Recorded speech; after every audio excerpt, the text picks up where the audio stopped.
Welcome to this edition of Morgan the Asked For podcast. Wednesday night, a little bit late tonight, about 9:20. Iowa State just defeated Baylor on the road, 70-60. Nice 10-point win on the road. Just gutty performance. Didn't play well in the first half. Jefferson hit a three essentially at the buzzer to put them ahead 25-24. And then they started out the second half really well. Got, 10 to 12-point lead. I think it got down to 5, maybe once, but overall, Iowa State controlled the second half. And that's what you would expect to see out of a number 3 ranked team. But first road game in the Big 12 at Baylor, never good. I think on the TV, they said Iowa State had lost 11 of 12 at Baylor. So hard place to play for Iowa State.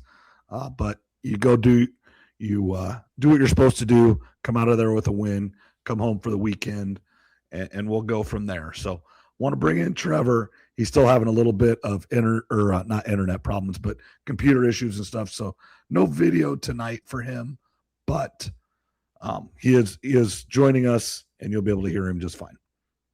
Yeah, finally back. It's good to be back. Saw you a few times over break at Christmas, which was good. 2.5 weeks of vacation was a lot, probably a little too much. So it's good to be back home and back into a normal work schedule. I got to admit, it was probably 4 or 5 days too long. And then speaking of Iowa State men's basketball, I didn't get to watch the game. I was doing some other stuff, but I was kind of keeping track of the score on my phone occasionally. So, yeah, playing at Baylor is never an easy task. You said first road game for Iowa State men? First road Big 12 game. Big 12 game. Yep. Yeah, because they beat Purdue by 24 points or whatever it was on the road, again, when Purdue was number 1 in the country. And then obviously they played out in Vegas in some neutral site. They played in Sioux Falls. They played some neutral site games, but only their second true road game, and then first in the conference, which it's only their second conference game. So, I mean, it's not like they've been playing at home for a long time, but just next Tuesday, I think they play at Kansas. Should be able to take care of Oklahoma State at home on Saturday. Obviously, you never say never, but that's a game you should win. And then, obviously, next Tuesday night at Kansas. Now, that is one of the most difficult places to play in the country. And Iowa State, over the course of their history, has not done well at Fog Island, but nobody has. So, but again, if you're the number 3 team in the country and you're vying for a Big 12 championship and vying for a Final Four opportunity and you want that number 1 seed, Kansas is very good, but they aren't elite like they have been. And it's a game that you're not going to say should win, because I don't know if you ever should win at Kansas, but it's a game that you should expect to be in the game with less than 4 minutes to go. And have your chances to win, and then hopefully you make the plays down the stretch.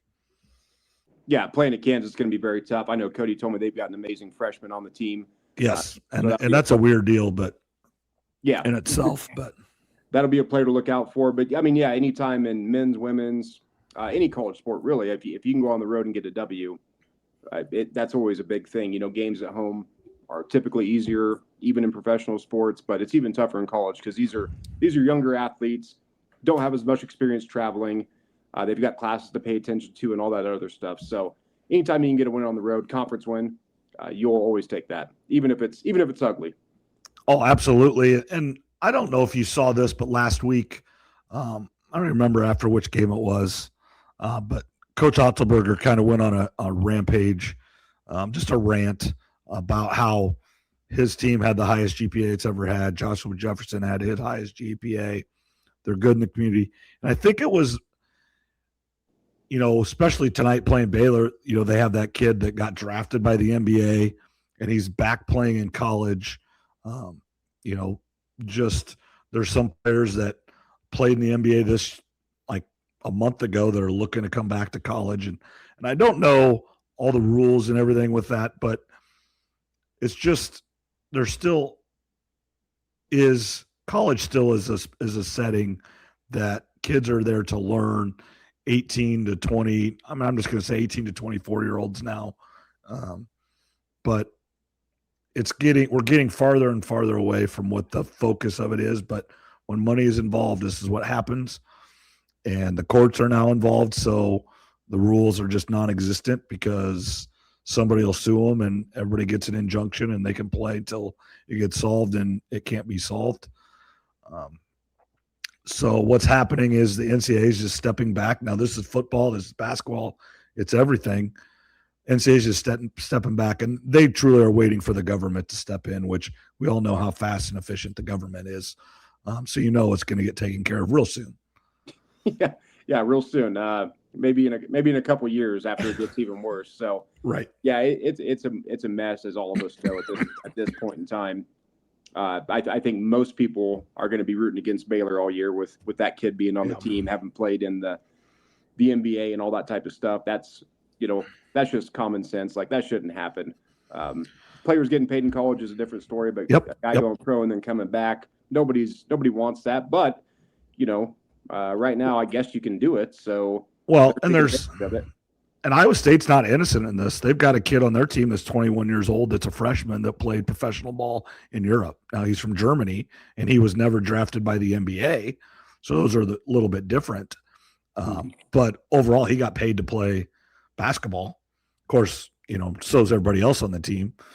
So, I mean, it's no different than anything else now. But, yeah, so it's just a touchy subject. And anytime you have John Calipari saying that it's over the line and too far in the cheating realm, you might have went a little too far, because he's the first one to push the envelope as far and probably cross the line a little bit every time.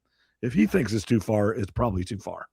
Yeah, if he's complaining about it, then we've gone we've definitely gone too far. Probably jumped the shark on it. Yeah, that's right. NIL is a whole nother story, but yeah, if he's complaining about it, you're correct. We have gone too far in this whole situation. Yeah, and then on the other end of the spectrum tonight, Iowa State men did exactly what they needed to do. 10-point win on the road. Iowa State women, number 11 in the country, lose their first game Sunday against Baylor, who's a very good team. Again, they're not an elite team yet this year. They're not going to win a national championship, but they're ranked like 22nd or something like that, and they're always good. Give Iowa State their first loss on Sunday, but tonight Iowa State goes to Cincinnati, who I believe I watched the game a little bit. They were 5-10 on the year and 0-3 in the conference, and they kind of put it to Iowa State. Led throughout the game. Addie Brown did not play. She's got hurt back, and she didn't play very well against Baylor. Baylor might have given the script on how to beat Iowa State. They made it very, very difficult on Audie Crooks, and she had 20 points or 23 points, but it just wasn't as efficient or as easy as it has been for most of the season. And then just the other players are not stepping up and hitting the shots they need to hit in order to free up Audie Crooks. And then without Addie Brown able to be the slasher and kind of do everything, they're limited a little bit. And then Adriana Jackson, AJ, kind of the heart and soul, and her dad played when I was on the football team there or played football there when I helped with the football team there. Her brother played football there. So Cyclone through and through from Des Moines, Iowa, got hurt. Didn't look good. I kind of watched the replay. I thought right away it was a torn ACL, just the way she kind of went down and grabbed her knee. But it truly was. And I'm not saying it's not, but definitely was like knee-to-knee contact. So it wasn't like a non-contact injury. So it wasn't truly obvious that she didn't get hit or anything. She did get run into, and it was like knee-to-knee. So hopefully it's not that, and just day-to-day or maybe out a week or two, just a sprained knee, and then can come back. But obviously we'll find out more later with that. But just too bad for the women there. And then Laura and I are actually going to the game on Sunday, so hopefully they turn around and play a little bit better, and everybody is back and playing. And Audie Crooks put a knee brace on tonight, so I don't know. Everybody's hurt and sick and bothered. And the Iowa men were sick last night and got beat up in Minnesota. The Iowa women are sick, and they won the game at Northwestern. But I think it is that time of year. Everybody went home. You kind of get this in the middle of December. Everybody gets together for Thanksgiving, and then a couple of weeks later, everybody's sick. Well, everybody got together over Christmas, And these basketball players, actually, most of them got to go home a little bit for Christmas. They don't go home for Thanksgiving because unless they're close, obviously like, Jackson from Des Moines, she can kind of go home, whatever. But most of these players over Thanksgiving, they played that week and then probably had to come back because they played that weekend as well. It's not really a vacation break, but over Christmas and after finals, most teams have somewhere around a week off. And so they could fly home for a few days or get home for a few days and see, which is what you want to do. But when you get people together, sickness happens and stuff like that. And I do just want to thank you and Cody and Zach and Tuna. We had a great time the other night over here at the house watching football and just getting together and being around. It's always a good time. Yeah, definitely. It was fun to be there with everybody. We had a great night watching all the sports and everything. And you're right, there's a lot of sickness going around. The Iowa game last night, the men's, of course, they had 3 shots there at the end to get it tied up, and they couldn't get any of them to fall. But it was, they got 3 pretty good looks considering the situation. And then, as you mentioned, Iowa women, tough game at Northwestern. Northwestern doesn't really have a great record. But, again, it's like we said earlier, it's a win on the road in conference, so you'll take it. And, yeah, there does seem to be a lot of sickness going around, especially with the college athletes. As you mentioned, they get to go home at least for Christmas time a little bit, getting a bunch of people together. So hopefully here over the next week, we'll kind of start getting out of this sickness stage of sports at least. Yep. Yeah, and so we're going to see a lot of stuff coming up this week. And I'm going to name this podcast the greatest 5 days of football coming up, because we've got tomorrow night college, Friday night college, and then Saturday, Sunday, and Monday, the NFL playoffs. So obviously in college, we're in the Final Four, and then wild card round of football. And we've never had this before where it's just one right after the other. And, I'm not going to say it's the five greatest days in sports because, that Thanksgiving time has, Thursday, Friday, and then Saturday, Sunday, Monday as well. And you got basketball, and you got those big tournaments over Thanksgiving. But this for just straight football, I don't know if it gets any better than this. No, I don't think it does. I'm really looking forward to the 5-day stretch. And I mean, we may as well get into the first game. Yep. Right. Tomorrow night, I think it's 6:30 Iowa time. Yep. Is it Miami? Sorry, I had it written down. Tomorrow night's Miami Ole Miss, isn't it? Yep. Yes. Okay. Yeah, that one. Miami's really hit their stride. Ole Miss seems like a great. Not just they're a really good team, but if they win this, they're gonna have to make a Disney movie out of them. If they pull out the upset against Miami and get to the national championship, especially after their coach leaves to go to what's perceived to be a better program, which historically it is, of course. Right. But you almost wonder if Lane's having a regret. I am going to take Miami in this game. I just think they have a lot more NFL bodies that are really hitting their stride. They got potentially 3 first-round picks, 2 on the D-line, 1 on the O-line. They've got a future first-round pick in Tony at receiver, not this year, but in future drafts. Carson Beck will get drafted at some point. He won't be a first-rounder this year. So I'm going to roll with Miami. You almost wonder if Miami's a team of destiny, considering that's where the national championship is played this year. Oh, absolutely. And I'm going to pick Miami as well. So I'm with you, but I'm 100% with you. If Ole Miss wins this game, it's unbelievable. And now you've got 2 coaches that are not coaching this week that has coached all the way up till it. Lane Kiffin pulled them or whatever's happening there. But Charlie Weiss Jr. is still going to call the plays and still be the offensive coordinator. And he's still going back and forth. But I think the receivers coach and maybe the running back coach are both staying at LSU now. So they do have some different coaches. We've seen this before.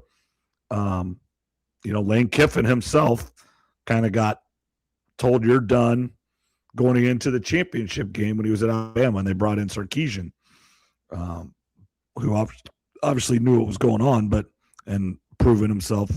You could make an argument he's probably been a better head coach than Lane Kiffin, but it's just a whole debacle. And again, like you said, it's a documentary, movie, whatever you want to do it, and just as much on the Ole Miss side and how good of a job that those players and those coaches are doing that are there. They've already hired a new offensive coordinator, and he's sitting in the meeting and everything and probably helping a little bit, but he's not there. And I heard Pete Golden talk today. He's not paying Charlie Weiss Jr.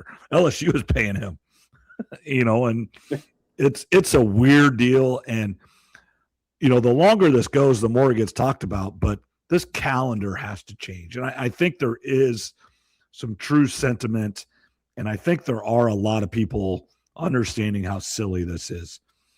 Could you imagine if, Sean Payton decided, hey, I want to go coach the Ravens. They just fired their coach, which we're going to have a discussion about that here in a little bit, I'm sure. But I want to coach the Ravens. I'm gone. That's insane. But that's what happens in college football. Yeah, it's definitely insane. And hats off to Golden, and hats off to just all the players and coaches that are still there at Ole Miss making it work. It's a crappy situation, to say the least. And the time that they're putting in, and, the players and some of the coaches could have easily given up and said, well, this season's over. We'll probably beat Tulane, and then that'll be the end of the road. So really hats off to all of them. I've heard from enough college football experts I listen to that Golden is kind of this boy genius, up-and-coming guy that they're really high on. They've heard a lot of stories that Nick Saban loved him and all these things. So, maybe Ole Miss got an upgrade at the end of the day. And that's what, people think, well, they gave him the job just to keep the roster together. Well, they did, but people do forget he was defensive coordinator at Alabama. You don't get that job if you are not good at your job. Alabama when Nick Saban was there, could literally have anybody in the country come be their defensive coordinator. So if you got that job, you were really good, and he really liked you, and he really wanted you to do that. So he knows what he's doing. And maybe he had more to do with them throughout the year, and maybe the AD saw that. But a couple things. One, and they're keeping these guys. There's money in Ole Miss. They're paying their players. Don't kid yourself. And several of them are trying to come back. Lacey's coming back. Chambliss wants to come back. He's got to get granted another year. But you just don't. Here's the other thing I'm going to say is these kids now, I'm just going to say they're kids still. They are getting paid, and they do have a responsibility. And Ole Miss is showing that it can still be done. Your job is to go win football games. Doesn't matter who your coach is. Doesn't matter all the outside noise. Go win football games. That's your job, and Ole Miss is doing that perfect right now.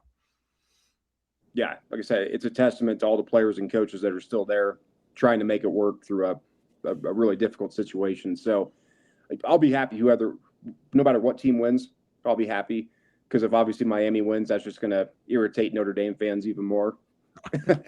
That's the committee chose Miami. That's going to make them look good. But of course, if Ole Miss pulls the upset, it's going to be a Disney type of season with everything that's going on. Oh, absolutely. And then obviously, if Miami wins, they're playing at home, which does not happen very often. I'm not going to say it's never happened. Miami's played to win a national championship in the Orange Bowl, so it's happened before, but not in the playoff setting. And, there's an opportunity where the 49ers have that chance as well, playing at home for the Super Bowl. And if they would have won that game 2 weeks ago, well, really just like 10 days ago against Seattle, heck, it hasn't even been that. It's been, 4 days? It was Saturday night, wasn't it? It's early to get your days in track still. It's bad. It's horrible. Next week, Monday. Yeah, everything starts Monday. It's whatever day it was. It's 4 days ago, 5 days ago, whatever it was. They had the opportunity for the number one seed and could have never left home throughout the playoffs, and now they got to go to Philadelphia, and then win another road playoff game. But if they get the Super Bowl, it will be at Levi Stadium there in Santa Clara. Yeah, for sure. That's another possibility. And then, of course, the Friday night game will be Indiana, Oregon. And I'm going to talk about Indiana like I talk about an NFL team we'll talk about coming up. But, for a while last year and then some of this year, I was just focused on the logo on the side of the helmet with Indiana. Yep. Because they've never really been that good most of in their entire history. And you have to look at what they've done. I mean, they went to Oregon and won, went to Iowa and, pulled out a good victory. They beat Ohio State. They hammered Alabama. I think they might too. I could see a double-digit win here for Indiana on a neutral site. Yeah, and you got to worry a little bit about Oregon and their travel. They went down to Miami, back to Oregon, back to Atlanta. And not that Indiana's not traveling, but Oregon's just way out there. Mm-hmm. And they didn't play in the Rose Bowl. Indiana went to the Rose Bowl, but that's, for Indiana fans and for Indiana themselves, that's a Big Ten goal. And honestly, it's the goal for a lot of teams, but Indiana hadn't been to the Rose Bowl since 1958 or whatever it was. But actually up until it was either midway through this year or midway through last year, Indiana, we talk about Iowa State being one of the worst football programs in the history. Indiana literally was the losingest football program in history until last year or this year. I can't remember what date it was. It was either the middle of this year or last year when they finally weren't the losingest program of all time. And what Kirk Cignetti is doing, and I think you're going to probably touch on this, and what Mendoza is doing, and what they're doing again in the portal coming up for next year, they're not going to stop. And I just saw it, and again, saw it in the internet. So AI, whatever, fake news, it definitely could be. But Mark Cuban just re-upped for a bunch, for next year's money. So when you have, I believe that is true. Yeah, I mean, I assume it is, but anymore, I'm just always disclaimer right on that heck, who knows? But Mark Cuban re-upped. Doesn't matter the number, but when you have that backing, it's always good. Yeah, for sure. I mean, what Cignetti's done is truly amazing. I mean, they don't have a lot of big star recruits. They have a lot of veteran players. Last year I thought it was just a bunch of really good JMU guys coming. A nice year for them. I wasn't sure they could repeat it this year. Obviously, they have, and then some. So I wasn't quite a believer. Now I am. Oregon's a really good team. They got a lot of good players. But I don't know. It almost feels like Indiana and Miami is the teams of destiny this year, I guess, as I would call them. Yeah, and of the three teams left, Miami's the only one that has won a national championship. And they've got several, but their last one in 2001 or 2. Yep. So it'd been, essentially 25 years ago. That's when I was in college. I mean, I remember, they lost that game to Ohio State that broke like a 34-game winning streak when their whole team was in the NFL in 2 years. I mean, it was unbelievable what they had there. But, yeah, Indiana they're proving that you can do it. And I know, let's just kind of go this into the transfer portal era. And tonight, the Baylor, Dave Aranda was there with DJ Lagway, and all the quarterbacks are going. All 4 quarterbacks that are playing left have all been transfers. And they've all been transferred from Power 4 to, except for the Ole Miss guy. He's a D2 guy, but he won 2 national championships, kind of like Gronkowski, Gronkowski for Iowa with 2 championships in FCS. He had 2 championships in Division II. But Moore started at UCLA, obviously Beck at Georgia, and then Mendoza at Cal. So when you say you can't build if you just get a new quarterback every year, well, yes, you can. Or you can't win. I shouldn't say build, but you can win when you get a new quarterback each year. You just have to be willing to pay. Brendan Sorsby just left Cincinnati to go to Texas Tech. The reported number is $5 million.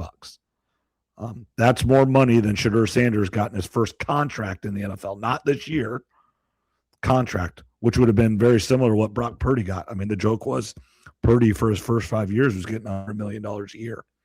These guys are getting paid more than rookie quarterbacks, unless they're first rounders. And that's where this has come, and Murph and Andy and excuse me, Cyclone fanatic guys and different people I listen to, they're having a hard time where, all Iowa State players are transferring and the fans are just turning on them and being kind of mean to them, which I don't think is right, and you shouldn't do it. I will never do that. I can feel however I feel, and I've put that on podcasts and how I feel and everything, but I'm not going to do it individually. But I think it is different now than it was 10 years ago. These guys are getting paid. These guys are professionals. I think you have a right now to criticize these players more than you did 10 years ago, because we are paying these players. It's yes, they're younger, but like Diego Pavia is older than half the quarterbacks in the NFL, and he's getting paid just like all of them. Why can't he get criticized? And he is. I'm not saying he's not, but you shouldn't be like, well, he's in college. This is amateur athletics. It's not. So if he gets, a DM in his social media, or, somebody comes on a call-in radio show and says, he's not doing his job, we're paying him $2 million to play and he's choking, I think it's deserved now. 10 years ago, I'd have said no. These guys are they are student athletes, but they're not anymore. These are professional athletes. In men's basketball and football, these are professional sports now. Yeah, for sure. They're allowed to be more criticized. You look at the Final Four quarterbacks, these last 2 years in the college playoff, they all had a ton of starts. The experience comes up. So, you can get a quarterback. I mean, speaking of Diego Pavia, let's get into the Iowa bowl game briefly. Yep. That was one of my favorite Iowa wins in a while, and it was nice to shut Diego Pavia up, sacked him 4 times, I think it was, and kind of put a little hurting on him. They came back. He did have some nice passes there, especially in the second half, which, he was a Heisman runner-up. But he's a good player. Heck, yeah, but Iowa did put it to him in the first half for sure.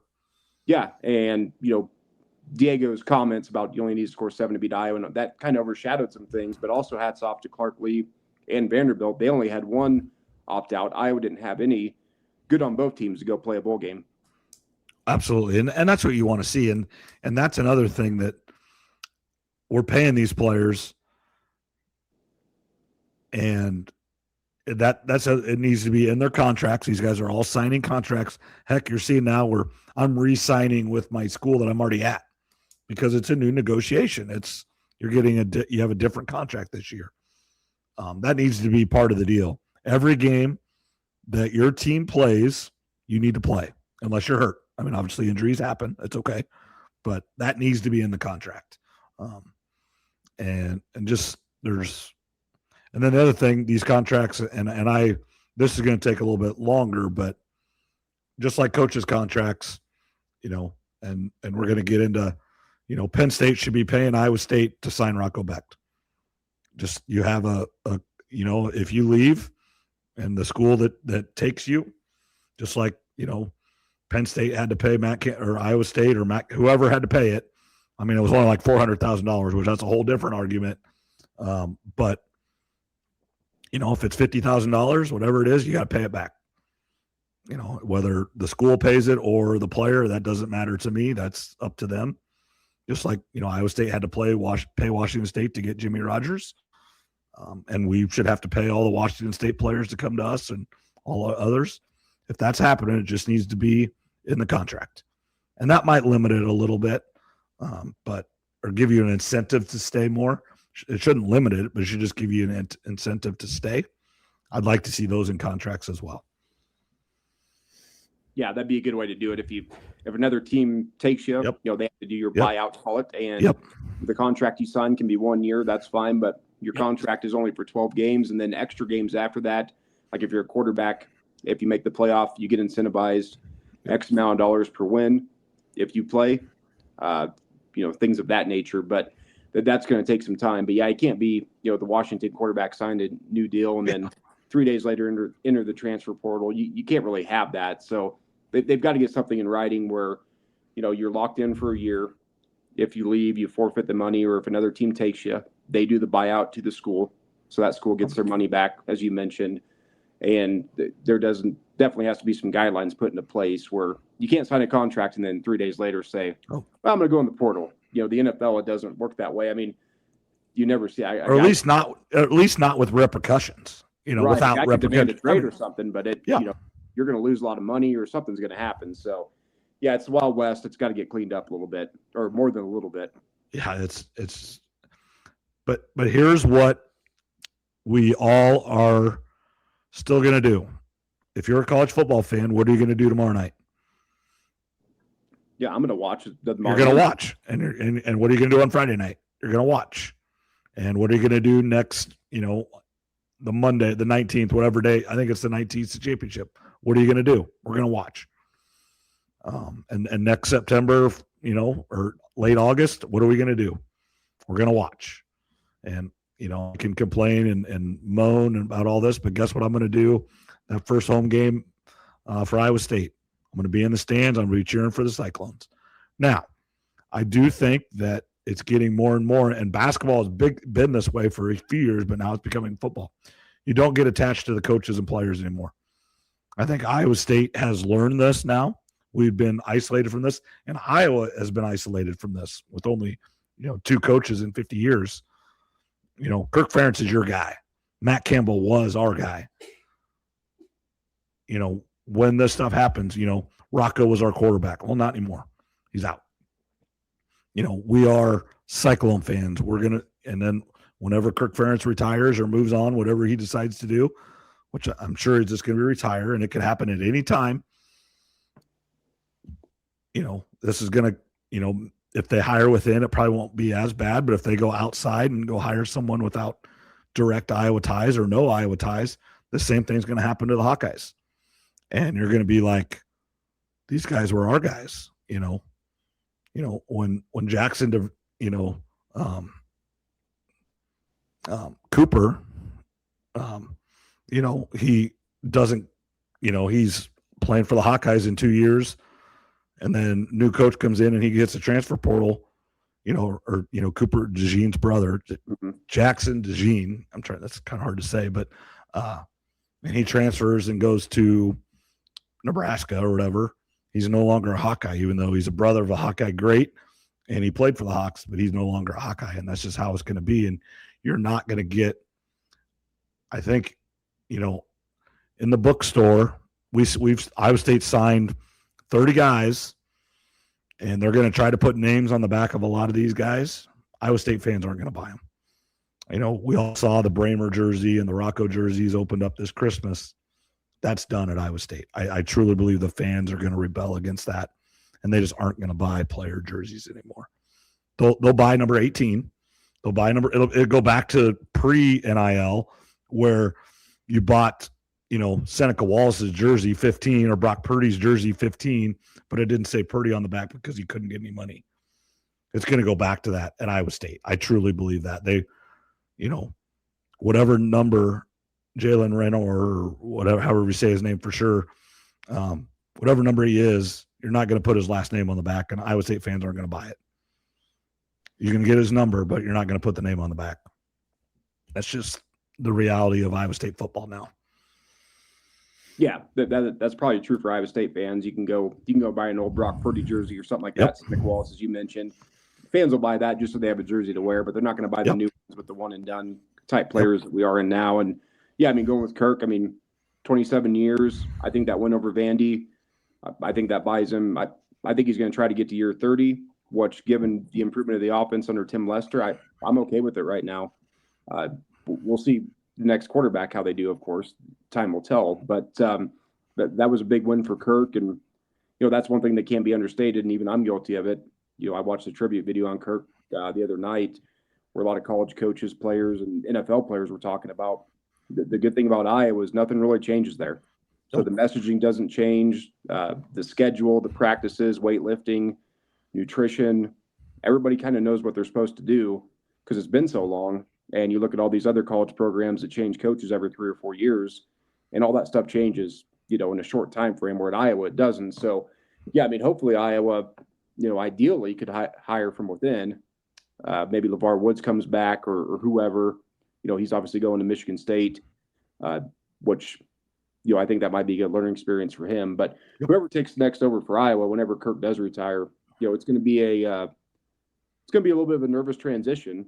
Because if it doesn't go well for 3 or 4 years, then a new coach could be coming in, and then, 10 years down the line, you could be, kind of in this mess that other programs are in. Yeah, just you're and Iowa State, we're worried about that right now. Now, let's go into true Iowa State transfers, and I will say this: Jimmy Rogers has done a really good job. Here is everybody saying we're going to be we're better than we thought we would be, and I agree with that. I think we've done all right. We brought a lot of players from Washington State, which is, I mean, it's the same thing that Campbell's doing to Penn State. However, for the most part, all these players are coming up a level. That doesn't mean they can't be good. Indiana did that with James Madison. So I'm not saying it cannot happen, but that's just gives me a little bit of trepidation. Yeah, we got the D2 All-American, best player in football. We got a kid from Montana that was an All-American at FCS. We got some South Dakota State guys. We got a guy from Toledo that visited Indiana as well. We got a guy from Oklahoma that didn't play a lot. We got a guy from Auburn that didn't play a lot. Most of the guys are not coming from Power 5 programs. That's what worries me.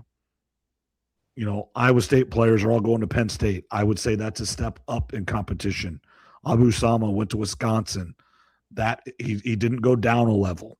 He's going to the Big Ten. Jontez Williams went to USC. You know, these players aren't going down a level. There's one lineman that went to Georgia State, but he'd always been hurt at Iowa State. One of those, he's going to go down, try to prove himself, and then come back up. That's just what you can just see it. How it's he needs to go because he hasn't played at Iowa State.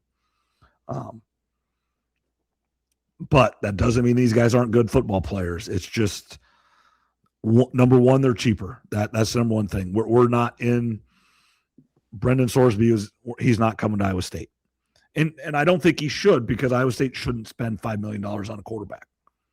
They're not in that. That's not how they should spend their money wisely. They need to get a quarterback that's $1 million, more than he was getting at Arkansas State. So he feels good. You know, receiver, you know, we don't need the number one. We don't need that receiver out of Auburn to come to Iowa State that's going to demand $2.5 million. We can get 3 receivers for $2.5 million.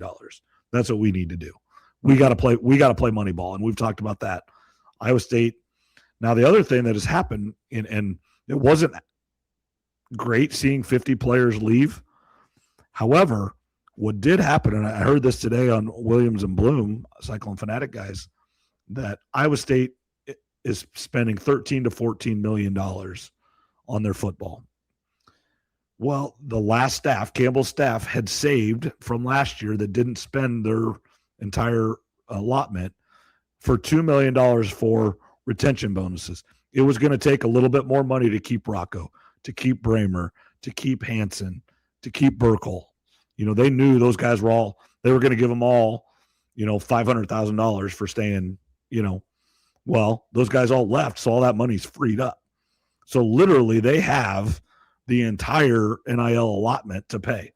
So they're able to pay a little bit more than they thought they were going to. I really think, and that's why they're getting maybe a little bit better players than they were originally thought, because truly they weren't paying anybody that was coming back. I mean, I think the only guys that came back that had even really seen the field were a few D linemen, which, again, it is cheaper to retain D linemen. Again, we're not in the pool of the top 5 D linemen in the country coming to Iowa State. They're going to Texas Tech. They're going to Alabama. They're going to Georgia. And they're $2 million guys. You know, we can pay a guy $750,000 or $1 million. We can have 2 or 3 guys for that $2 million. So that's what we're doing. Yeah, you're right. Having a little bit extra money is, you know, if they spend it wisely, of course. It's like free agency in the NFL. If you spend it wisely and you hit, it's going to be great. If you don't spend it wisely and these aren't the right guys, then, you know, the wins probably won't come as often as you'd like. And the only thing I've really noticed, I'm paying attention a little bit more than I ever have, but it looked like Iowa State, would you say their biggest strength in transfers is the O-line? Yes. They've got a lot of them, and they're lower levels. It's like first team All-MAC from Akron. It's All-American from Montana. It's a former 4-star recruit out of Alabama or Auburn. And Auburn's O-line coach came to Iowa State, so that makes sense. A guy at Oklahoma that was hurt, that didn't get to play a lot, but did play, but just not a lot because he was hurt. So, yes, they are spending money on D-line and O-line. And then obviously you probably had to spend decent money on the quarterback, and that's just the reality of football. And then I would guess that safety out of Toledo was decent money. He was one of the top safeties behind the other Iowa State guys. But that's just, I mean, when this first went down, and I think you could hear it in my voice, and we've talked a little bit, I was worried about like 3-9 next year. I mean, I was. I do think we've gotten enough players now that we should be right around a bowl game. And maybe we should have had more confidence right away because this coaching staff had just did this at Washington State, this exact same thing. And I truly think that he pushed more guys out than I think we all want to even admit. I mean, I think I'm going to use Abu Salma as an example. My guess is he wanted to stay. He probably wanted, let's just say $500,000. I mean, I have no idea. That number could be way off. But let's say he wanted $500,000. And Jimmy Rogers said, well, we're only going to pay you $250,000. So truly, did Jimmy Rogers kick him out of the program? No. But by offering that $250,000, it was essentially saying, and then he went to Wisconsin and got $500,000 or maybe even a little bit more. That's what happened. Now the guy's going to Penn State. I think most of those guys were going to Penn State no matter the number. But there are a few guys there that I think I'm surprised are going to Penn State, but maybe they went there cheap because they want to be around Campbell. Or maybe he really does have that much money and he can still pay him just as much, if not more, than Iowa State, even to be a backup or a third stringer or whatever. Yeah, I mean, he definitely probably has more money just given how big of a university Penn State is. And he probably wanted, 15 to 20 guys to come because he probably wants, 1 or 2 players in every position group or every room to kind of show how it's done. Show the program, the play styles, the philosophy, all that type of stuff. Same thing in the NFL. Most NFL teams would love to have one really good veteran in each room that can kind of keep track of everybody, keep an eye on everything, make sure the young guys are doing what they're supposed to. Penn State's going to have a bunch of new transfers coming in. So, yeah, I mean, Penn State, I don't know where they rank in NIL, but I would have to assume it's up there pretty high. Yeah, you always see that third string quarterback, or he's a backup quarterback, and he starts in week 17 or 18 once a year, once every 3 years. You're like, he's still in the NFL?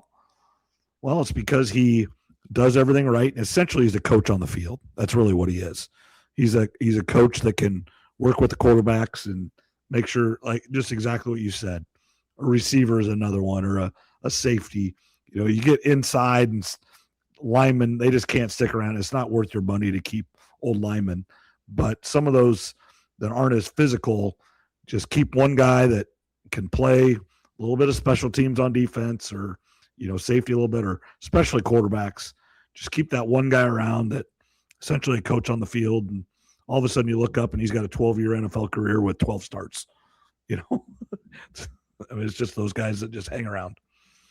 Yeah. I mean, it's like I said, sort of the same philosophy. So, yeah, I mean, we've all seen a bunch of players transfer from Iowa State to Penn State, but, we see all the Washington State guys coming over. I mean, it's the same thing. You mentioned that staff had been through it. So it's a, I think you said it perfectly for Iowa State. It's a money ball game. Now here's the next thing that needs to happen.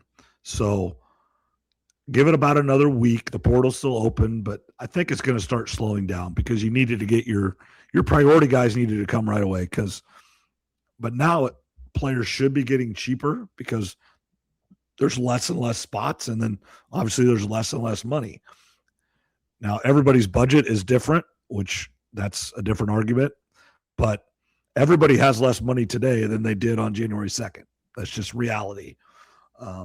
So it shouldn't be as just 24 hours a day.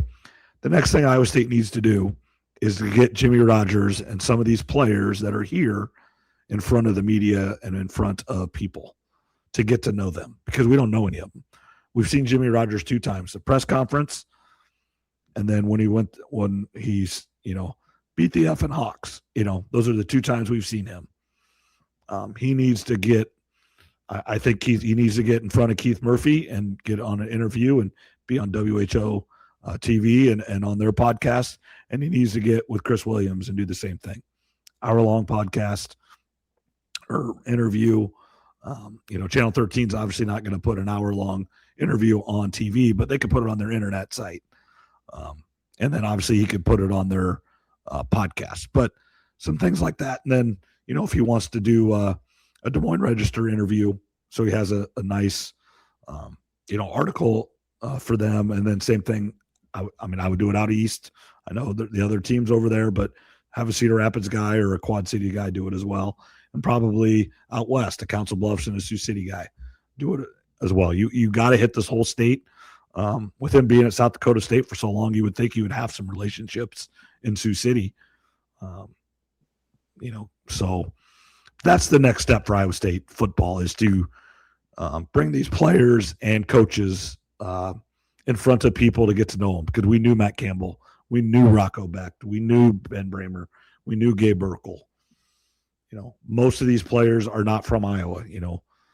Obviously Rocco Beck's not, but Bramer's from Nebraska. Burkle is from Cedar Rapids. These guys, Hansen was from just south of Minneapolis. These guys were close to home. A lot of these new guys are not from anywhere around here. So we got to get them. You got to get Iowa State fans fired back up. Yeah, get on TV shows, podcasts, as you mentioned, whatever it takes. Get to know the coaches, get to know the players, and hopefully get a little bit more money coming in. Yeah, that's the name of the game. Is you have to. I think this right now, you have to worry about keeping the amount of money that you have. Obviously you always want more, but you don't want people to stop. I think there's a real chance, and I talked to Laura about this, is when we get that letter, we'll get the letter to renew our tickets, and I'll do it. And we get 7 tickets. We have a whole slew of them. And then I get a parking pass, and then we do 2 other parking passes and a camper. So, we spend enough money up there every year that it's not just a nice little check there that they get. But the interesting thing is going to be when I get to choose my seats. We get to choose our seats every year, and a lot of times I just leave them the same. But I want to see if I have more options this year than I've had. Essentially every season ticket is sold out for the last 5 years. And so it's been hard to move. We've moved down a little bit, but overall we have the same seats for, almost 10 years now. But it's going to be interesting to see if more seats are available. Yeah, I'm sure there will be. And that's, if you get better seats or if there's less fans in the stands, that's going to be a reflection on all the changes. Yep. And as you mentioned, the media that Rogers needs to do and all the players, that's kind of the next step. Yep. Or one of the next steps. Yeah, I think it is the next step. And then who was I? I was listening to Miller and Condon. I listen to way too many talk shows. I got to think about who it was and what day it was. Again, I have no idea what day of the week it is either. But he's like, the other thing they need to do that Campbell never did was open up the practices to the media. Same thing, just get to know people, all the TV stations, all the newspapers, and then have a spring game again, or, not necessarily a game, but have open practice, bring fans in. He goes, whether it's 5,000 or 10,000 people to come watch, doesn't matter. Those are the ones you got to have. Hopefully it's a nice day. Usually it was always right around, first or second week of April. So it can be really nice. It could be really crappy out, but if it's a nice day, get 10,000 people, open up, let people grill and tailgate if it's nice out, and just walk in. And, Ben McCollum's doing a real good job of this at Carver. After the games, they go into the stands, they shake people's hand, and he's doing the same thing. He brought an entire new team. That's what he's trying to get everybody to know his players and know him, but that's Jimmy Rogers' job right now. Right, I mean, this very second is he got to get a team, but then as soon as that's over, he's got to focus on getting the crowd and the fans back on his side. Nope, I agree. Not his fault, but they're not on his side right now.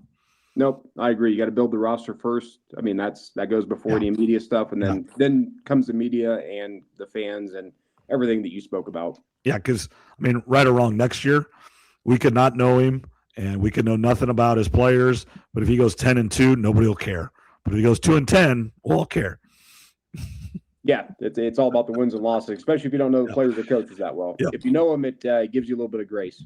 Yeah. So let's go to the NFL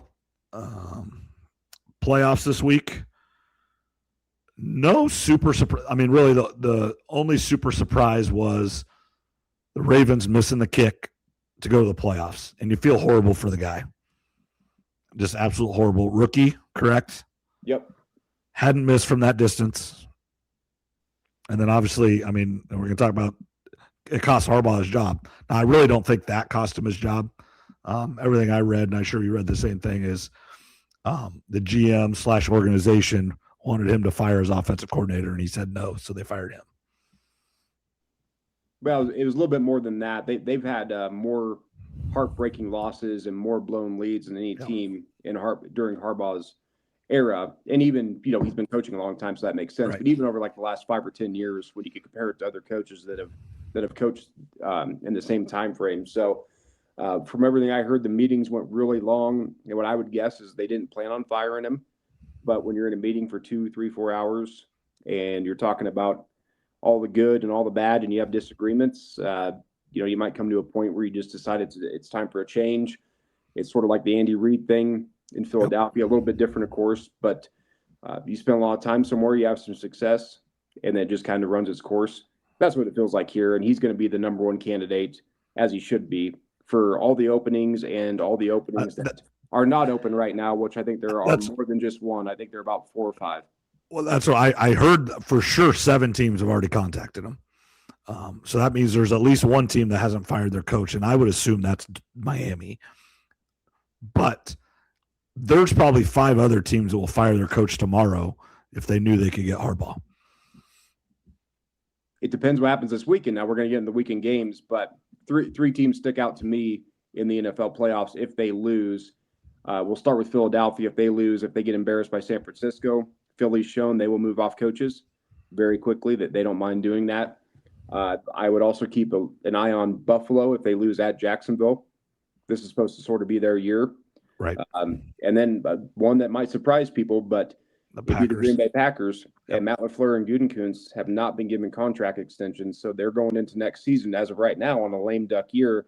That typically doesn't happen in the NFL, especially with good organizations. So I think there's more than 7. I bet there's 10 or 11 teams that have contacted Harbaugh, and he, his agent, and probably his family have told him, why don't we wait till after this weekend to see what happens, because there might be some more openings.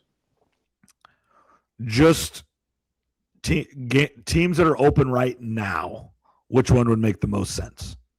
Now, obviously, I think only 2. Okay.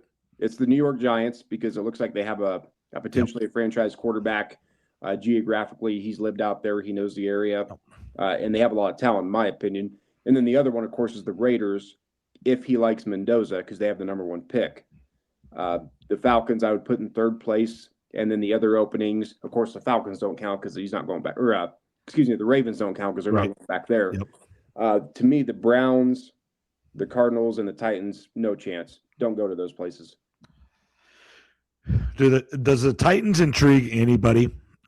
Is Cam Ward maybe the guy? I mean, obviously we don't know yet, but is there a chance Cam Ward is the guy? Maybe, but they've got terrible ownership, front office. I mean, that Titans are kind of the laughing stock, one of the laughing stocks of the league right now. The team like the Jets, I know they don't have an opening, but Jets, Browns, and now Titans, those teams get the 3rd, 4th, or 5th best options most years. And I think that's where the Titans fall into place right now. Cam Ward could be really good, but if I was Harbaugh, I wouldn't go there. I'd go Giants or Raiders or I'd wait till after this weekend to see what happens, and maybe one of the good teams with good quarterbacks opens up, or even take a year off, go work with his brother for a year, and then see what's or just work in TV for a year and figure it out. And there'll be teams that will fire their guy again next year if they think they can get you, or if they can get you. Yeah, absolutely. So we'll see what happens. There's a few coaches that are, I don't want to say the hot seat, but this week in the playoffs, but there's a few coaches that their seat's a little bit warm, maybe warmer than people realize. I think the Packers is one. I've heard that for a while, like not just the last 2 weeks, but it's just maybe time for a change. Well, it was a story that came out before the season. Like I said, I didn't realize it at the time, but I didn't realize LaFleur and Gutekunst were, this was the last year before they go into a lame duck year. And now they've had some injuries. Maybe, front office will understand that. But if they get embarrassed by Chicago, I mean, you could see a change coming. Is there any coaches that are in their position right now that will leave for any of those other jobs? Like, I just don't see how that, but would Andy Reid leave to go somewhere else if he knows Kelsey's retiring, Mahomes isn't going to play it all next year, he wants one more chance? I don't think so. I really don't. Andy Reid's too old, and a lot of people are saying the Ravens are the most attractive job. I agree that they are. It's most people consider them not just top 5, but arguably maybe the best run franchise in the NFL. Now, they haven't won the most Super Bowls or anything like that, but from ownership, scouting department, GM, all the way down, there's a lot of people that consider them to be close to one. The problem is, though, Lamar misses a lot of games. Him and Joe Burrow have missed the same amount of games the last 5 years. Oh. And he's 29 now. He's a running quarterback. So the Ravens' job is very attractive. I don't disagree with that, but how many more really good years does Lamar have? 3 to 4? Yeah. I mean, how about this? What about the Steelers if they get beat? Which, I mean, would Tomlin retire / they move on from Tomlin? I mean, potentially. I think 4 weeks ago they wanted him gone. I think it depends on the fashion of the game. I mean, if they lose on a field goal or something, he probably comes back. If they get beat by double digits, potentially. I mean, maybe a team makes a trade for him or something of that nature. Swap him and Harbaugh, just swap jobs. You could, yeah. I mean, it'd be interesting. It'd obviously be a little bit weird, but. Right. And that's the Steelers don't hire Harbaugh. He's too old because they want to keep their coach for 20 years. Yeah. And I think Harbaugh is only like 5 or 6 years. He's not much younger than Andy Reid. Right. Yeah, he's older than you think. I mean, yeah. Well, you think he is older than Jim, and Jim was a number 1 pick in, first round pick, not number 1, but first round pick, I think in 87 for the Bears. So I mean, he would have been born, well, let's just say, he'd have been born in the early 60s, probably, early mid 60s at the latest. Yeah, he's older than people realize. So, yeah, the coaching candidates were super strong to begin with, but now they're a little bit better. You got Harbaugh, you got Kevin Stefanski, then you got guys like Jesse Minter, Kubiak, of course, Cignetti and Marcus Freeman of the college ranks are being mentioned. So, if you're Cignetti, and let's say you go win it, I think there is a difference if you win it and if you don't win it. If you win it, is he arrogant enough to think he can do it and go to the NFL? I think he is. Now, I don't know if he will this year, but I think it's just a matter of time before he does go to the NFL. Yeah, and he's a little bit older too. So I would think if they win it, I think the only job he would consider would be the Raiders if he believes that Mendoza can be a franchise quarterback. He could go work with Tom Brady. Mendoza could learn from Brady, of course. They're at the Raiders. I know the Raiders are a mess typically, but I think that would probably be the only position he would leave for this offseason. I don't think he'd go to the Ravens with Lamar. It's a different quarterback. But I see him going.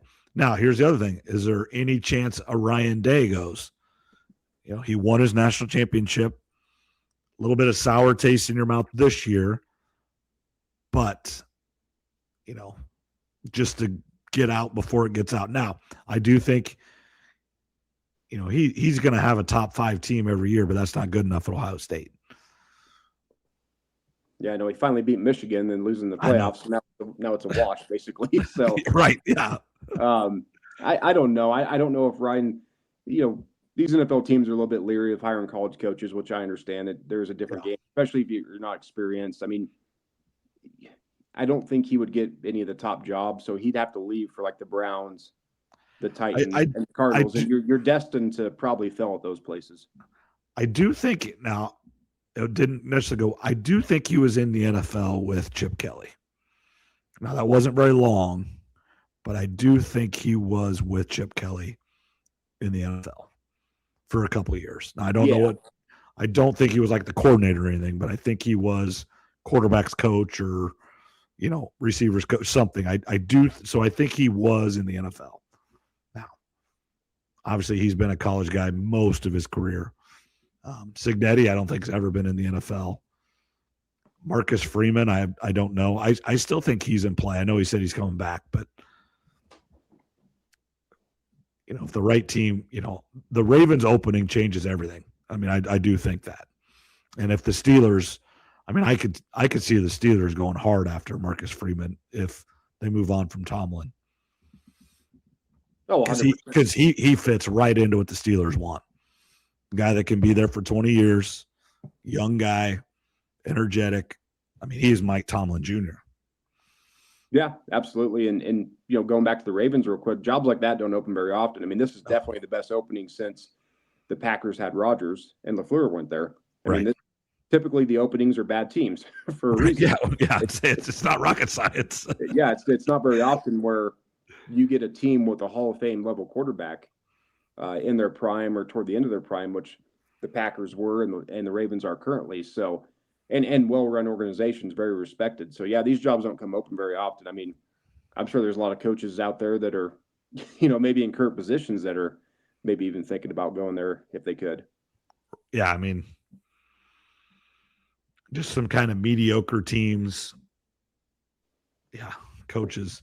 You think of like if a Ben Johnson, let's say he finished, well, let's just say a Dan Campbell-ish type person, just missed the playoffs. Maybe the window is closed in Detroit and he sees it. If he could get the Baltimore job, does he give one more run at getting there? Coaches like that. I'm not saying Dan Campbell, but a coach, just missed the playoffs. Maybe they don't think they got it anymore in their current job. Now Raheem Morris is coming back. He just said, but somebody like that as well. Just missed the playoffs. Mayfield's too hurt. He's done. Don't know who. We're not going to be able to do it anymore. Maybe it's time to move on. Yeah, anybody and everybody is looking at the Ravens job. 100%. You name a candidate outside like an Andy Reid or a McVay or Shanahan or something.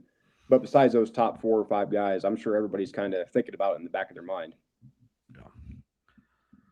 All right, let's get into the games this week. We're already over an hour. We've talked, but we've not had a ton of time talking here the last few weeks, and there's just a lot going on in sports right now, which is great. Yep. Let's just go. Let's go to the 3 NFC games first. You got the Rams and Eagles. You got the Bears and Packers. Nope, sorry. The Rams and Panthers, Bears and Packers, and then 49ers and Eagles. Which one do you want to start with? Well, one thing real quick. Are you okay with making picks on here? Because I wanted to also do a shout out to Chris if he listens. I know sometimes he does. Thanks for him taking the lead or whoever did and keeping the Whitford pool alive and going. So the Whitford Memorial, at the Elks, we do a pool every year, and Dave Whitford had done it forever. And unfortunately, Dave passed this fall, and I think we talked about that here on the podcast. And but Chris did a great job of making, kind of Brett, you, me, and Chris kind of got together, and I know I think Brett had a picture of the old one that we kind of copied the rules, and then Chris took it and ran with it, and made and updated. This was not Dave's forte; it was computers and stuff. But now it's on a computer, and he's got. I don't know if I actually had him send me the spreadsheet. It's awesome, and we've got it so the names are on there, and you can click what team they picked, and then it automatically it's pretty good. Him and I've got it kind of worked out where we're going to get all the names in, and he clicks who wins the game, and then it automatically populates the points and the wins and stuff. So it's pretty good. But yeah, Chris Cassins, great job. My former neighbor. So yeah, he's a good dude. Yeah, no, definitely. Big thanks for that. And this is the perfect year for this Whitford pool to go on because the playoffs are wide open. I know we talked about that, the Elks and at your house. This is a year, besides about 2 teams, 2 or 3. I mean, I could see anybody getting the Super Bowl and potentially winning it. And no, I'm glad that's going on. And also, I just want to say to Chris too, my picks that I make tonight are not my official picks. I think I'm sending my official ones in tomorrow or Friday morning. Yeah, so that's what I've already sent him my picks. I do not. I made my picks here tonight as well. I'm not 100% sure they're the same, so I might have changed my mind. We'll see. And then obviously, I always reserve the right to change for Chris the Whitford pool as well up until Saturday. Yep. No, same here. Let's But when you said what game do you want to start with, let's just start with we'll go to the NFC bracket first. Okay. Let's start with the first NFC game, which is Rams Panthers on Saturday at 3:30 Central Time. Obviously, I mean, I think 99% of people. This will be one though. If you take Carolina, you'll probably gain some on the field. But I'm taking the Rams. I'm taking the Rams too, and so and I know you got in. I'm doing that pool as well, just like we did for college football and stuff. And if you look at that, it was looking at the points, and you get 5 points if you pick the Rams and they win, and you get 15 points if you pick the Panthers and they win. So it's the same thing. And the honest, I really thought, and obviously we can still change it. I picked the Rams, but I'm really half tempted to pick the Panthers just because of the risk reward. But it's almost like it's a guaranteed free 5 points for everybody else if I am wrong. Yeah, and I like how you did that with the different point structure on that separate pool there. But, I mean, Carolina did beat the Rams not too long ago, of course, in Carolina. But, we've all seen the stats with first-time playoff quarterbacks. They usually struggle. And I just have too much trust in McVay and Stafford to falter in this situation. I think the Rams get it done. Now, if you're talking spread, right, I'd probably lean toward the Panthers. But I think the Rams win, by 4 or 7, give or take. Yeah, I'm with you on the spread's that's a different animal. These are just money line picks. Who's going to win the football game? So we're both with the Rams there. No surprise. Saturday night, NFC Norris division is Chris Berman. Hey, speaking of Chris Berman, did you see him make the call with Laura Rutledge running across the field in the Sugar Bowl from doing her sideline gig to her TV studio gig? No, I saw something about it, but I was somewhere I didn't have the audio. It was on my Instagram. I got to go back and watch it. It was pretty good. I mean, it's the old, it's Berman of old, and he's just talking about her doing it, and it was pretty good. So no, but Saturday night, I think it's 7:00, whatever it is. Yep. Bears Packers, oldest rivalry in sports or in NFL, just about. Yeah, it should be a great game. Packers hurt, banged up. Bears have had horrible luck / they just can't beat the Packers in the last 20 years. But they did split this year. Again, spread different than money line. I'm going to pick the Bears, and this is just simply with my heart. I think this is going to be high stress here in the Morgan household watching this game. It's going to be high stress for all Bears fans, and myself included, because I got a futures bet on the Bears. So I'm hoping that they win, of course. Both of these teams are kind of coming in with ugly, not a lot of momentum going into the playoffs. So it's one of those type of deals. Green Bay has always been the 7 seed with LaFleur and with Jordan Love. That's another kind of thing that's kind of working against LaFleur. But this is going to be one of the few times where I pick a first-time playoff quarterback to win in the playoffs. I'm going with the Bears as well. No surprise there. I mean, I know you're more of a Favre fan than a Packers fan, but you definitely lean the Packers a little bit. Yeah, we need to just go to the fourth quarter. Williams doesn't play well until the fourth quarter, so hopefully where we have the lead or really close. Yeah, I like the momentum slightly. I mean, this is like a Right. 51, 49% Yeah. pick. I like the momentum of Chicago slightly better. They have the better line, better run game. Now Green Bay does. Now since Micah Parsons got hurt, their defense has not been the same, and of course Jordan Love's been banged up. There could be a bunch of wind, of course, which is typical for this time of year in Chicago or Green Bay for that matter. So I'm gonna just kind of trust Ben Johnson and Caleb Williams to squeak this one out somehow. Okay. All right. So we're 2 for 2 on picking the same. So now we go to Sunday. 49ers at the Eagles. So kind of 49ers are banged up. Eagles offense is awful. I mean, that's really what this game is. Mm-hmm. What do you think? I'm going to let you go first on this one. Well, so this is another tough one to pick. Wild card weekend always is. Jalen Hurts is awesome at home though in the playoffs. Brock Purdy is like a 4-point underdog or more on the road. Does not have a good record. And I think most of the San Francisco 49ers are going to play, but how healthy are they? I'm just, me, I'd love to pick against Philadelphia because I don't like Nick Sirianni at all. But I am going to stick with Philly here. I've seen a lot of people picking San Francisco, but I'm going the Eagles. Even though they've had their offense is, I mean, they could play terrible for 3 quarters, and then they have one good quarter and, they get to 17 points somehow. But their defense is really playing well, the Eagles is. And Lane Johnson, I think, is going to be back playing. So I think that's going to be enough to get it done at home, even though I'd like to pick the Niners. And I am going to go with the Niners. I just think Kyle Shanahan is going to outcoach Sirianni, which that's not hard to do. Won't hurt my feelings. When the Eagles won the Super Bowl the first time with Sirianni, and obviously they've won it a couple times, but that was because Purdy got hurt. I do think if Purdy doesn't get hurt, that game might have ended differently. But that really has nothing to do with today and Sunday's game. But I just believe Kyle Shanahan's going to have something planned, and I think the offense. Obviously, they were playing hard, but I do think maybe this last week against Seattle they were just a little bit cautious because they knew. I mean, obviously they wanted to get the 1 seed, but it wasn't the end of the world.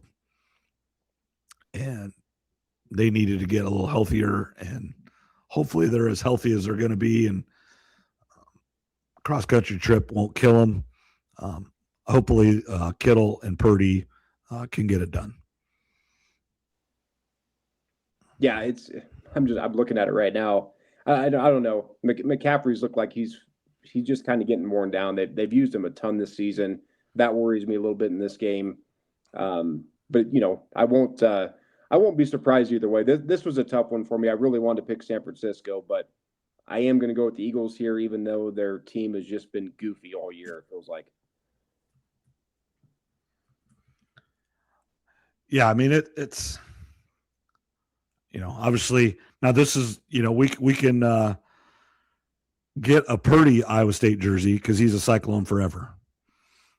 So that's one we can take to the bank. We can get a Purdy jersey. We can get, and obviously if you just get 15, then you get Seneca as well. He's our guy. Trust him to make a play late, getting it to Kittle. That's what it's going to come down. It's going to be I've already got all the gray hair in the world, but it's going to get a little grayer this weekend. Yeah, no, definitely. And Shanahan and Saleh, they've done a hell of a job for San Francisco this year, given all the injuries that they've had. I mean, I think it's one of the 49ers' most impressive seasons that they've had, given all the injuries. So I am rooting for the 49ers. I'm going with the home team. Eagles, tough place to play. Their record with Sirianni and Hurts at home is really well, especially in playoff games too. So that's my theory on that one, I guess. Yeah, I can't go again. I mean, I understand it 100% home. It's one of those you almost should pick all the home teams if you just really are just playing the odds, and then you're probably going to get 5 of the 6, Right. maybe 4 of the 6 this year, because I think the Rams being on the road, that kind of nullifies 1, so maybe 4 out of 6 this year. But all right, let's move off to the AFC, which these games are really good too. Mm-hmm. You've got I want to go with this one first. I want to talk the Jags and the Bills, because I think this one is the most intriguing game all weekend. It's the first one too. Yeah, this is the Bills' chance. I don't care what anybody says, and I know you've talked about it. This is the Bills' chance, but I don't know if they have it. I'm going to pick the Jags in this one. Now, this is the one I think I might have picked the Bills in Whitford's, but I'm waffling. I'm flip flopping in this one. The Jags have looked really good this last 6 weeks. Really good. They put a lot of points up on the board. Trevor Lawrence is looking like a number 1 pick. And Josh Allen is banged up. The Bills haven't looked good. They haven't taken advantage of the opportunities that have been given to them. But I think Josh Allen's the best quarterback that's left. And so when you have the best quarterback, you got a chance. Yeah, this is a tough one. I do believe the Jags should be favored. I'm going with the Jags too. I like I said earlier when we were talking about Indiana, I think it's the same thing. I think we're looking at the logo on the side of the helmet, Indiana, Jacksonville Jaguars. People just write them off. I'm guilty of it too. But now the Jags schedule has been a little bit easier. I mean, they have beaten up on some bad teams, but they did go to Denver and win, which that really did impress me. Trevor Lawrence, the last 6-7 weeks, is playing at an MVP level. As you mentioned, Josh Allen's banged up. These are 2 of the 4 teams I have in the playoffs for Super Bowl futures. So obviously, I wish they weren't playing each other in the first round, but I guess I'm guaranteed to have one move on. So yeah. There is that. My heart's with Buffalo, and I would love to see Josh Allen win this. And, people have mentioned this all over the different networks. Buffalo's no number 6 seed has ever had more pressure on them than the Buffalo Bills this year, given that the Mahomes, Lamar, and Burrow did not make the playoffs. Yeah, I mean, this is his opportunity. I said that right out of the gates. This is his opportunity, and they need to take advantage. And I'm not 100% again. If they would lose this game, especially if they would get blown out, that McDermott might be done. Yeah, and there's a hardball landing spot, or maybe Bill Belichick's got 5 years left in him and can go play New England twice a year. A little revenge. Because the offense, Buffalo's offense for the most part is set to go. Obviously, when you have a Josh Allen, they just need maybe a little culture change and stuff like that. But I'm really looking forward to that game. I hope it's good. Jacksonville, are they for real? Yeah, it's tough to say because of the Jags, right? But like I said, I compare it to Indiana football. Like, they've been pretty damn good this year, and their quarterback's playing at a really high level. Looks like they might have the role coach. So I am going to take the Jags as a home underdog. Yeah, I picked them in ours here, but that's the one I might have picked. I think I did pick the Bills in the other one. All right, let's move on to let's go to the 4-5 here. Let's go to Houston at Pittsburgh. Houston's got the best defense in the league against Aaron Rodgers, and the Steelers just continue to make the playoffs under Tomlin and have a winning record under Tomlin. It's just what they do. I just think the Texans are playing well, and the Texans may have a chance to go farther than just one win. So I'm going to go with the Texans. Okay. I'm going with Pittsburgh money line and Pittsburgh plus the 3.5. Mike Tomlin, I believe, is 12-0 on Monday night at home. Yes. Steelers coach. Now, that's none of them in the playoffs. The Steelers have not lost a Monday night football game since like 1992. So that's part of the reason. But another part of the reason, and I'm not talking winning the game, I'm just talking spread if you're a bettor. Teams that are on a 9-game winning streak going into the playoffs, which the Texans are, I forget what the year is, but in the last 25 times, are 6-19 versus the spread, and the Texans have a 9-game winning streak. So I wouldn't have known that they had 9. I know they've won a lot, but I wouldn't have said 9 in a row. Wow. Well, it's all those Cyclones on the team. There you go. Houston at home with C.J. Stroud in the playoffs have been pretty good. On the road, it's a little bit different story. And Pittsburgh is just I don't know. I feel like Aaron Rodgers is going to give Mike Tomlin his first playoff win in a long time. And then, who knows what happens after that in the following for the playoffs. But I agree. Houston is the better team, no doubt about it. But Pittsburgh's offense has been getting better. Mike Tomlin, the Steelers at home. It's a Monday night standalone game. You got a warm weather team going up to a cold environment. I'm going to take Pittsburgh. I mean, that's not shocking. I'm kind of going against the grain here and picking several road teams. Little Iowa State Texans, and I'm going to go with them. And then I'll let you pick first in the Chargers at the Patriots. Another tough game. I'll give you the short answer. I'm going Chargers. The Patriots have basically played nobody all year. The Chargers have played a tough schedule. It's easy to say that Drake May is the MVP.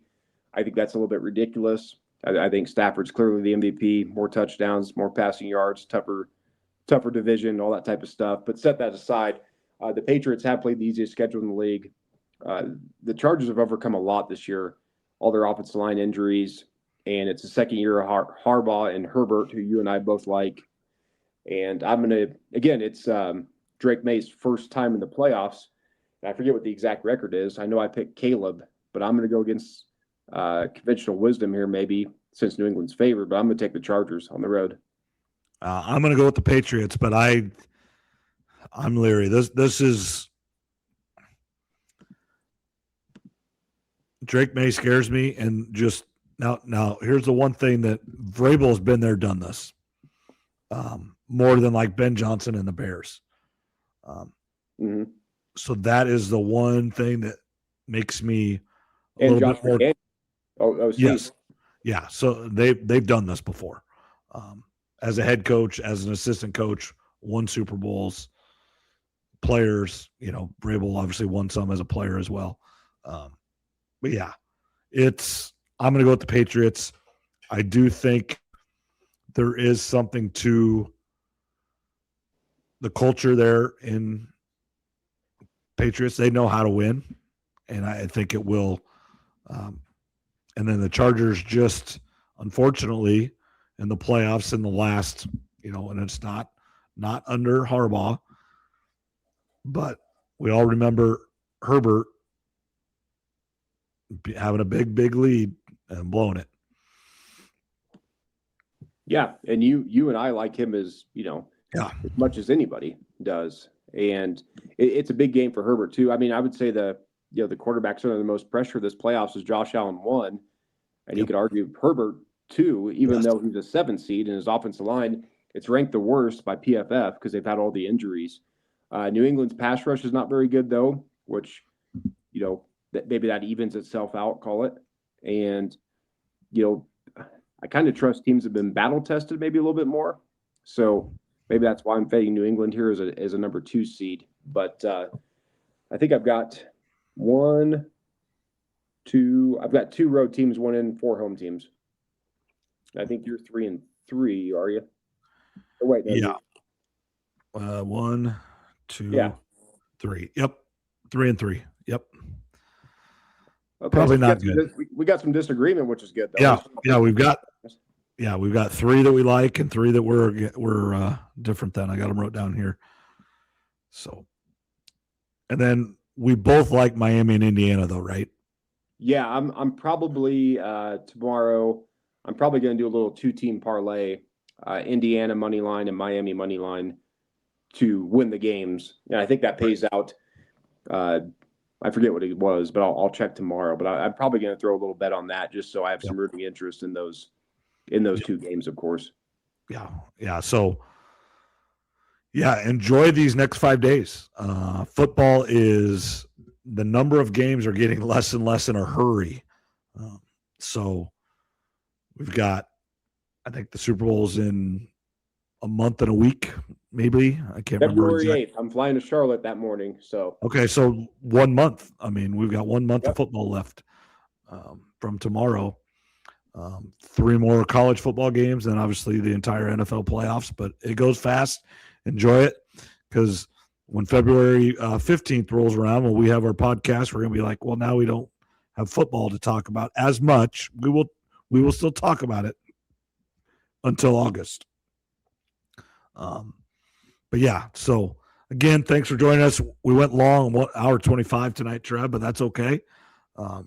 This is definitely crossover where we've got basketball to talk about. We've got college football really to talk about, and the NFL. It's not one of those where, hey, we can get just 10 minutes of basketball or 5 minutes of football this time or whatever it might be. It deserved our attention, all 3 facets. Nope. It was great to get back on here. It's been a little bit while. Good to get back in a regular schedule. And yeah, it seems like a few weeks ago it was August and we were doing our football preview, and now we're previewing the end of the season. So after the season ends, there's still plenty to look forward to. We got NFL Combine, March Madness, free agency, the draft, the Masters, WNBA season starting, which some people like, some people don't. But it's not as bad as some people make it out to be when football ends. No, and with Caitlin Clark hopefully being healthy, the WNBA will last longer for us. You're definitely more of a WNBA fan than I am, but she's playing. There's way more interest and way more to talk about than when she's not. 100%. But we'll see if she's healthy and ready to go when that time comes, of course. But yeah, like you said, for now we got to enjoy the football that's left, and see how our picks go and our predictions, and Whitford's pool that's going on. And these NFL playoffs should be fun, because I could just about change my mind on all the games except maybe one. Yeah, I know I could. Yeah, and then that'll be the one that we all lose. We'll all kick ourselves because we all said, yeah. It'll be the Panthers. It'll be like 1 or 2 people in Whitford's pool to pick the Panthers, and that'll be the game changer right there. Yep. So, absolutely. All right. It's almost 11 o'clock here, which is absolutely fine. No big deal. Where are you at tonight, Trev, now that we can't see you? Are you at home or are you on the road? I'm at home, and then I'm at home next week too. Okay. Just kind of getting my schedule planned for the year. And then the following week, it's basically full travel most of the time. All righty. Okay. All right. Thanks, Trev. We'll talk to you next week, and everybody enjoy this next 5 days of football, and we'll be back right next week, most likely on Wednesday, but we'll let you know if it's different than that. Talk to you later, Trev. Have a good one.